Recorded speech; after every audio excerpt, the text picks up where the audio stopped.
Mes collègues de l'INRS ont souhaité que je vous parle un petit peu de l'expérience bretonne en matière de formation ATEX. Pour ça, c'est utile de remonter, Philippe, on a un petit peu parlé là dans son intervention, mais c'est utile de remonter un petit peu en arrière, et plus exactement 20 ans en arrière, par le souhait de l'INRS, en l'occurrence de Jean-Michel Petit, de mettre en place un réseau de correspondants incendie-explosion en région, donc dans les CARSAT, pour déployer le message de prévention et puis répondre aux sollicitations des entreprises. Alors, il se trouve qu'en Bretagne, les sollicitations ont été nombreuses, donc on a fait le choix stratégique de construire un stage à destination des entreprises et de le mettre dans notre offre de formation pour expliquer les grandes lignes des nouveaux textes qui venaient de sortir et puis présenter la démarche de prévention.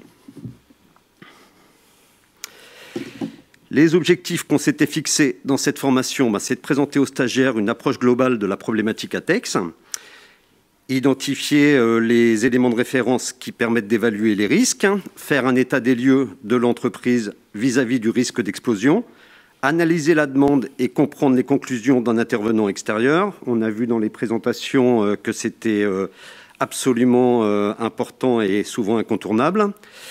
Et puis initier la mise en place d'un plan d'action qui, évidemment, la mise en place de mesures de prévention, c'est la finalité. On a souhaité que ce stage soit adapté aux petites structures et on a souhaité intégrer dans le stage des travaux de groupe, des travaux collaboratifs, mixant différents profils et secteurs d'activité. Et l'origine des stagiaires font qu'ils ont des cultures, ils ont des profils différents.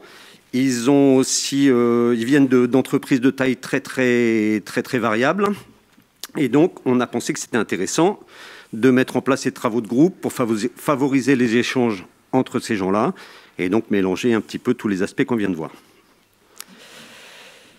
La présentation et contenu du stage, on accueille environ 10 à 12 personnes par session. Le stage se déroule sur 2 jours qui sont espacés de 3 à 4 semaines pour que les stagiaires puissent faire un travail intersession qu'on va vous présenter tout à l'heure. Le premier jour du stage, c'est un apport de connaissances et puis aussi de la mise en pratique. L'apport de connaissances pour aborder l'évaluation du risque ATEX et la démarche de prévention, ça c'est du théorique.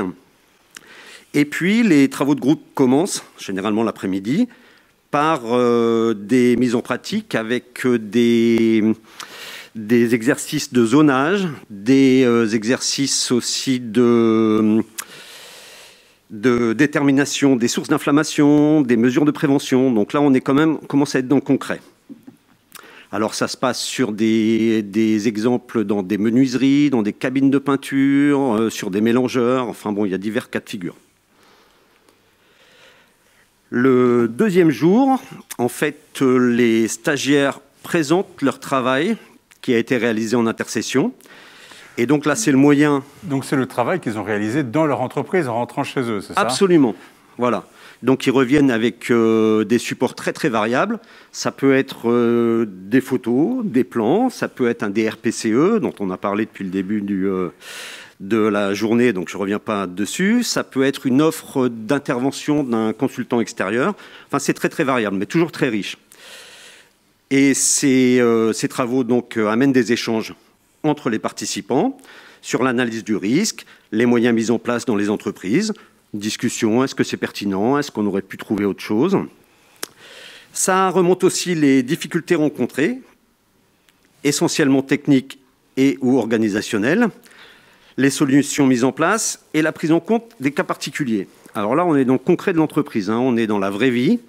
Et c'est là qu'on apprécie que le stage soit co-animé par nos collègues de l'INRS qui viennent nous prêter main forte sur les réponses à apporter qui ne sont pas toujours évidentes.